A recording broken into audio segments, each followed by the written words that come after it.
Huddle Up Podcast is sponsored by Arena Eats. Log on to the website arenaeats.app, that's arenaeats.app, for the ultimate fan experience. At your favorite sports venue, Arena Eats mobile app, pre-order, express pickup, and in-seat delivery. How do you place your order?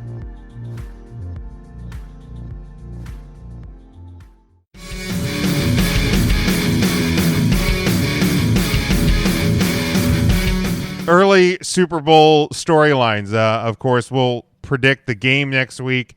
We'll have a better line on the game next week. I think it opened at 3.5 for the Chiefs. I haven't looked to see if it's moved since then. I'm sure it will move by the time the game kicks off. But let's go around here, guys. Like early thoughts on where we think the game's at. I mean, I think. What was it? The Chiefs left tackle out now with an Achilles injury, so he won't play. I think that is going to obviously help the Buccaneers, whose defense has come on big time over the course of the last few weeks of the season and through the playoffs, which has been one of the storylines. I think this is a great Super Bowl matchup. Personally, you have. The old guy that had the old dynasty. You have potentially the start of a new one with the Chiefs and Patrick Mahomes. I don't think you get many better matchups when you looked at the playoff field this year and old versus new and young versus old and new team and new legacies and all of that. So Dave, your thoughts on any of the early storylines to Super Bowl 55. Yeah, so I think I agree with you. I think this is going to be a hell of a game. You got probably the two best and most fun teams that are going to be, just with players and storylines that you could have gotten there, in my opinion. I think that we're not doing any predictions at this point, just to be clear on that, or are we looping those in too with this? I mean, no official ones. I mean, if you want to throw out who you think will win at this point, you can do that. But we will officially predict the game next week. All right. Well, my opinion is not going to be changing. I'm looking at this from the first things when I'm looking at games to break them down is really with who's got the better lines, and Tampa Bay has the better offensive line, the better defensive line, statistically speaking. They're getting Antonio Brown back in all likelihood, plus the injury that you mentioned on the to the tackle there for Kansas City. So I am fully on Tampa Bay here. I do have a Tampa Bay future from earlier in the year, 35-1, 40-1. So we're gonna keep riding that.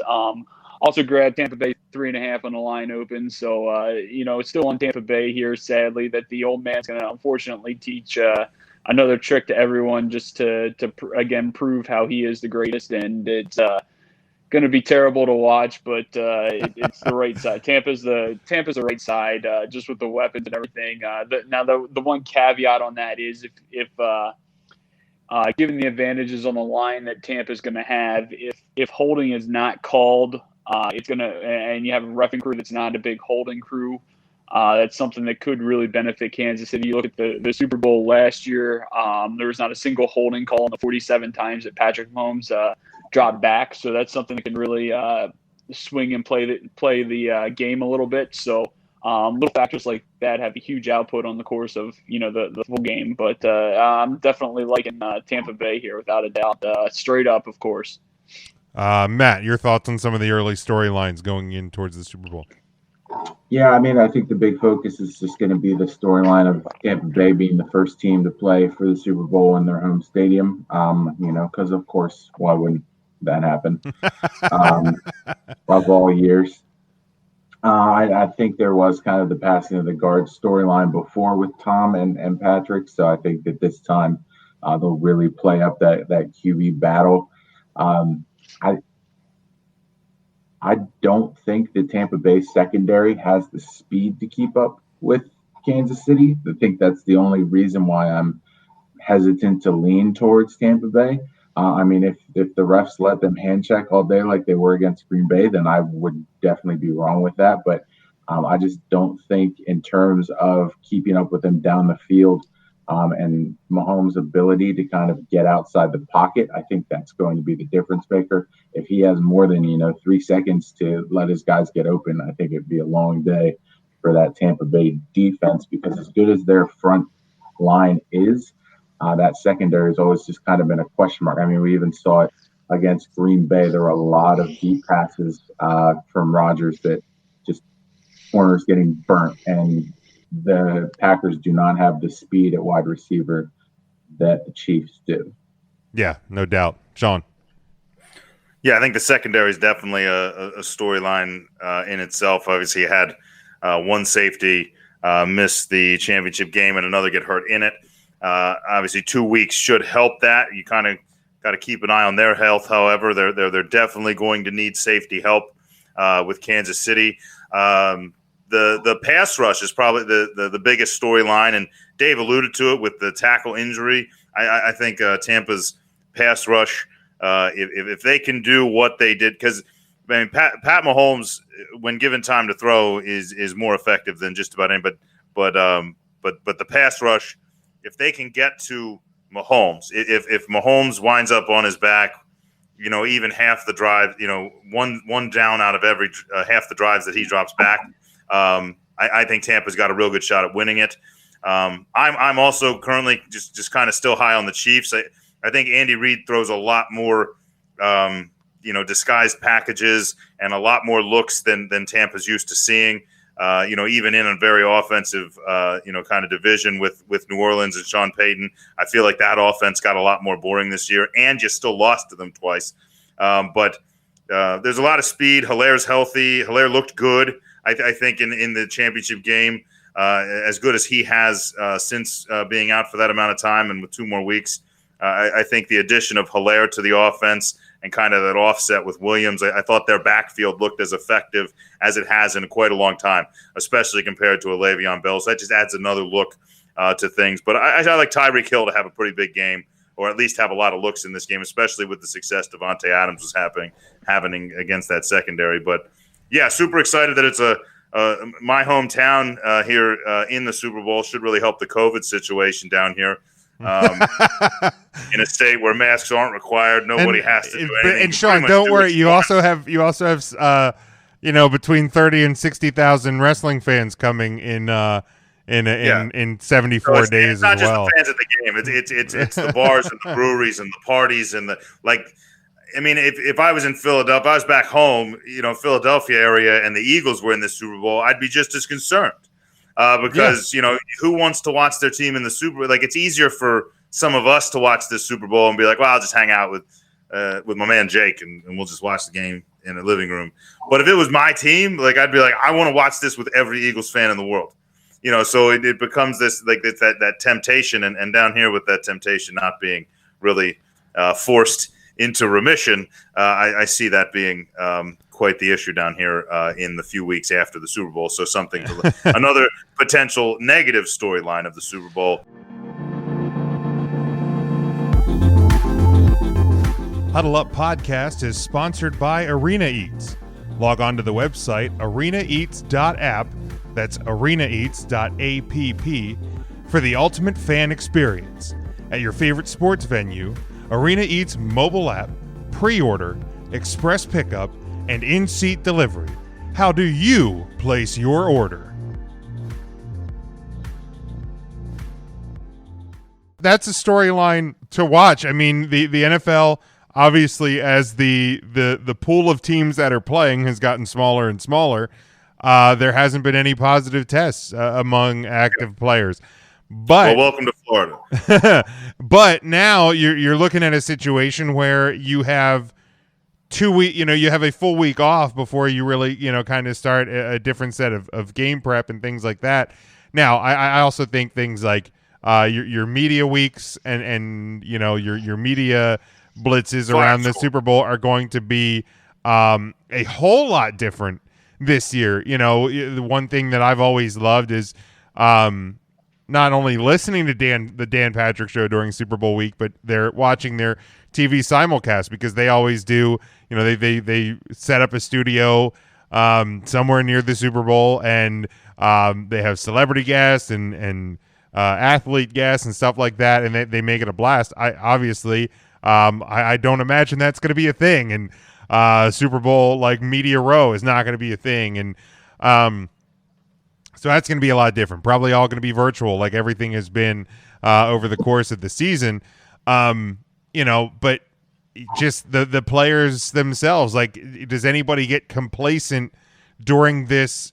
I don't want to say week off, because it's not that they are not preparing, but like all it takes is one person, one person's spouse, one person's girlfriend, one person's somebody within their kind of family bubble makes one bad choice, and all of a sudden it can have big consequences. So that is obviously going to be something that is watched, not necessarily this week, but the testing and the testing results once the teams go to Tampa next week.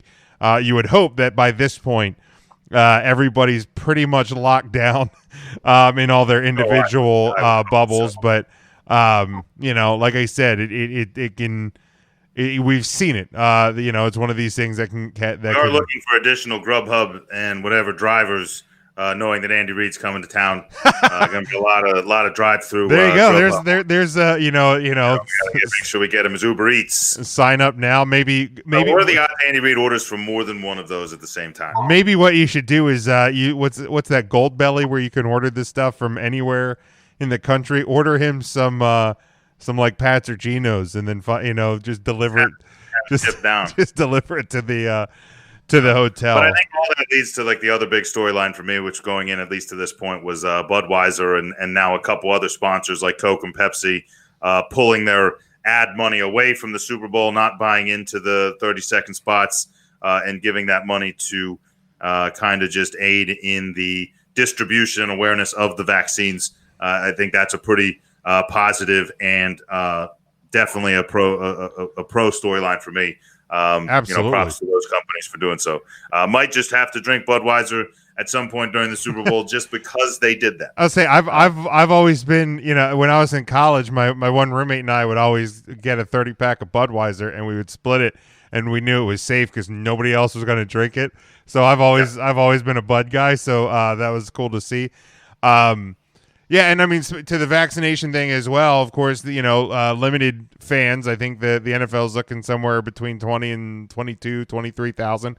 But around 7,500, I believe I saw, is people that, essential workers, healthcare workers that have been vaccinated, and they will be allowed to go to the game on the NFL. I think the NFL is gifting them tickets, and from what I've understand, it's people from all 50 states, and so it's a pretty cool thing the NFL is doing. I mean, obviously a pretty smart PR move by the league as well. Let's not lose sight of that. I mean, it is definitely a PR move by the NFL, but a cool. Just make sure you're not inviting any of the Eagles medical staff. They're not going to be able to help anybody.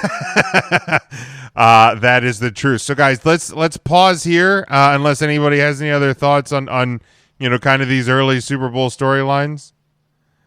Just have one comment to make. Sure. What do you think happens if one of the big quarterbacks, Mahomes or Brady, comes down with COVID? Do you think there's any chance they postpone the game if something like that comes up? Absolutely. It's not that I'm wishing it. I'm no, 100% not wishing it, but trust me, I've had the thought. So interesting on what happens if, and I mean, I think if your quarterbacks get it, it's one thing, but. What happens if a Tyreek Hill gets it, or like a Mike Evans, something like that? Right. Second tier. I think if it's anyone that's like a star seller, a jersey seller, a game changer, and I don't know where that stops. Obviously, you have a tackle that's in anything. I think if COVID causes an issue, I think the game moves. I don't think it's a game that's going to hurt for ratings moving later. You're not playing in a city where it's going to get colder or weirder. You already have less hoopla around the stadium anyway. You just move it, and if a few hundred people can't make the game now that had bought tickets, I don't think they'll have any trouble selling them. So I say move it. Yeah, I'd say pause it. I mean, I think college football had kind of had a plan in place where you could wait a week on the game. I mean, Andy Reid can stay at my house for a couple weeks. But yeah, I think you should absolutely pause if it's one of the quarterbacks. Matt, your thoughts? Yeah, I wouldn't be surprised if it was moved back sometime, just because the fans would want the product on the field. I mean, no one wants to see a backup quarterback in the Super Bowl against Tom Brady, right? Hey, Unless it's Nick Foles.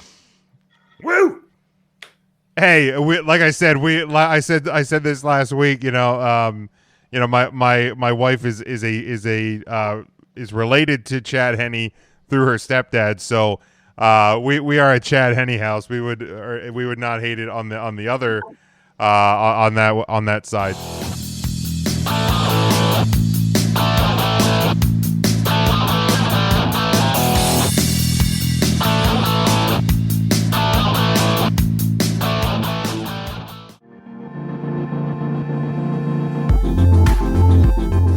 Huddle Up Podcast is sponsored by Arena Eats. Log on to the website arenaeats.app, that's arenaeats.app, for the ultimate fan experience. At your favorite sports venue, Arena Eats mobile app, pre-order, express pickup, and in-seat delivery. How do you place your order?